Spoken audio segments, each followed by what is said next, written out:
Assalamualaikum warahmatullahi wabarakatuh. Sedulur-sedulur Suryo Pamengkang Jagat yang saya cintai, dimanapun Anda berada, jumpa lagi dengan saya di channel Suryo Pamengkang Jagat. Mudah-mudahan sedulur-sedulur semua selalu terhibur dengan konten-konten kita, mendapatkan wawasan yang baru, mendapatkan ilmu yang baru, dan mudah-mudahan menjadi manfaat untuk sedulur-sedulur semua. Sedulur-sedulur yang saya cintai, saya akan menceritakan sebuah pengalaman ketika saya masuk di daerah Jawa Timur di Alas Purwo, yaitu terletak di Banyuwangi. Jadi sedulur-sedulur semua ya insya Allah sudah paham dengan Alas Purwo yang punya segudang misteri, yang punya kisah-kisah gaib yang sangat luar biasa. Dan saya akan menceritakan tentang pengalaman saya ketika saya pernah mengalami perjalanan di Alas Purwo.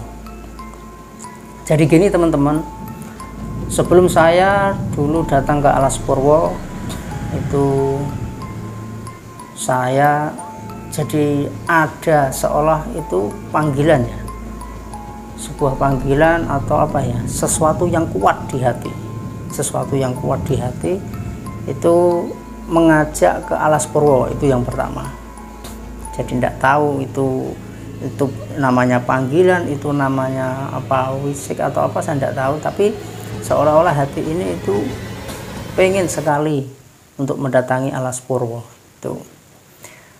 Dan alhamdulillah diberi kesempatan oleh Allah Subhanahu wa Ta'ala sehingga dengan teman-teman bisa datang ke tempat tersebut, yaitu di Alas Purwo. Dan ketika di tengah perjalanan itu sudah mengalami hal-hal yang bagi saya itu ya cukup luar biasa di tengah-tengah perjalanan. Kemudian sampai akhirnya di daerah Alas Purwo, ketika itu masih di pinggir jalan.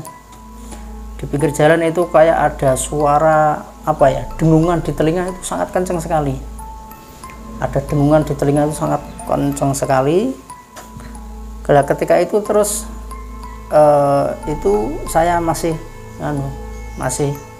lurus kan, ketika itu mencari tempat yang nyaman, posisi yang enak untuk apa ya, untuk masuk, untuk parkir lah istilahnya. Nah itu masih lurus akhirnya karena dicari-cari kayak nggak ada yang srek di hati, saya kembali di tempat tersebut. Bunyi lagi di telinga kayak ada dengungan kenceng gitu.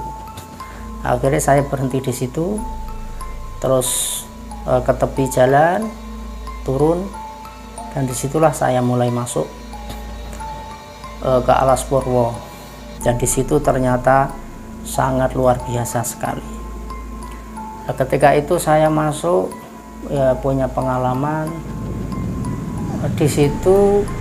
Pas tempat ketika saya mendengar suara dengungan, saya telusuri, ada energi memang yang sangat kuat di situ.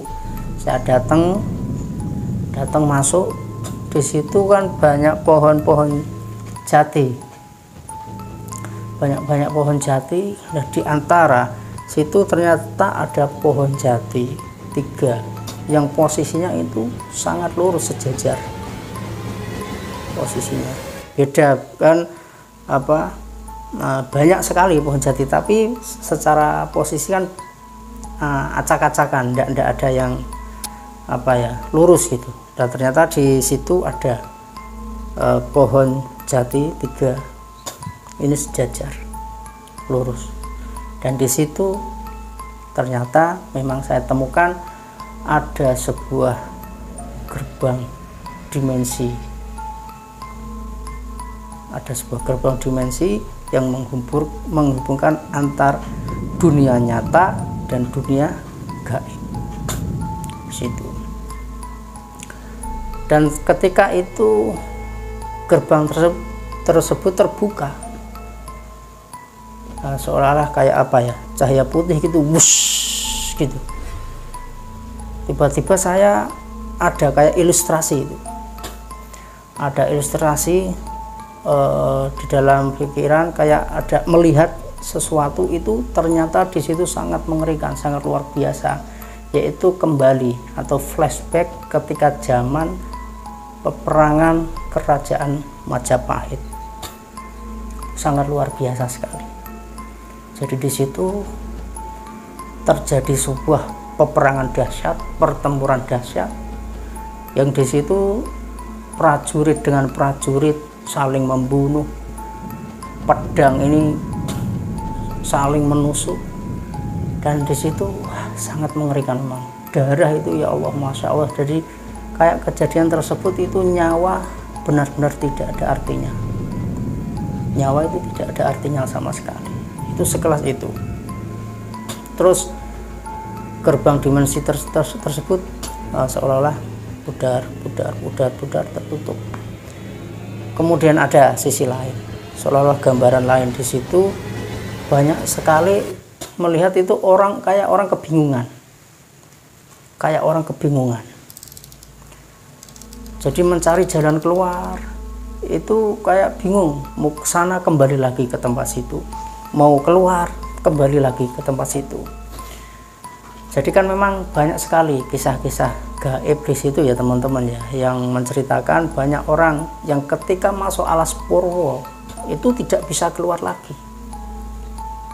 Banyak, entah itu dari orang yang penasaran, entah itu yang orang lelaku spiritual, itu banyak yang masuk akhirnya tidak bisa kembali pulang. Itu sangat banyak sekali. Setelah itu terbuka lagi, terlihat lagi, nampak lagi banyak orang-orang itu yang seolah semedi itu, semedi mencari kesaktian, mencari ilmu-ilmu biar biar sakti, biar biar bisa mencari jati dirinya. Itu banyak sekali orang yang bertapa, orang yang bersemedi. Terus yang agak mengenaskan itu kan sering itu terjadi korban kecelakaan itu di alas purwo. Nah di situ banyak sekali orang-orang yang menangis. Jadi kayak orang kecelakaan itu mungkin khorin. Jadi itu saya perkirakan itu ya khorin daripada orang-orang yang kecelakaan tersebut. Jadi seolah-olah itu nanti orang yang tidak paham mungkin itu dikira arwah gentayangan dan lain sebagainya. Hal itu menurut saya itu ya paling jin khorin. Dan banyak lagi itu terutama yang tadi kembali lagi di era peperangan kerajaan, itu banyak sekali yang istilahnya itu minta disempurnakan. Artinya minta disempurnakan yaitu minta didoakan agar supaya di sana itu menemukan jalan yang terang. Istilahnya biar adem, biar di sana itu tentram, biar di sana itu nyaman. Itu seperti itu. Jadi setelah itu energi gerbang tersebut, dimensi tersebut mulai tertutup. Itu kayak saya itu mental gitu. Nah, kayak kepental. Terus akhirnya sudah tertutup. Kemudian ya saya lemes, badan ini lemes, capek. Terus dibantu sama teman, akhirnya bisa pulih, bisa segar kembali. Terus itu kita pulang. Tapi sebelum pulang kita memang bareng-bareng di situ zikir, mendoakan agar mereka yang menjadi korban perangan, yang menjadi korban kecelakaan dan lain sebagainya, yang di situ kebingungan, kita doakan mudah-mudahan mereka semua itu mendapatkan jalan yang terang. Itu dulur-dulur, itu kisah yang saya ceritakan, pengalaman ketika saya dulu masuk di Alas Purwo, dan nanti tunggu konten selanjutnya, pengalaman-pengalaman yang sangat luar biasa berkaitan dengan hal-hal gaib. Jangan lupa di subscribe, like, komen, dan juga di share, dan jangan lupa nyalakan lonceng notifikasinya agar tidak ketinggalan dengan konten-konten kita selanjutnya. Terima kasih. Assalamualaikum warahmatullahi wabarakatuh.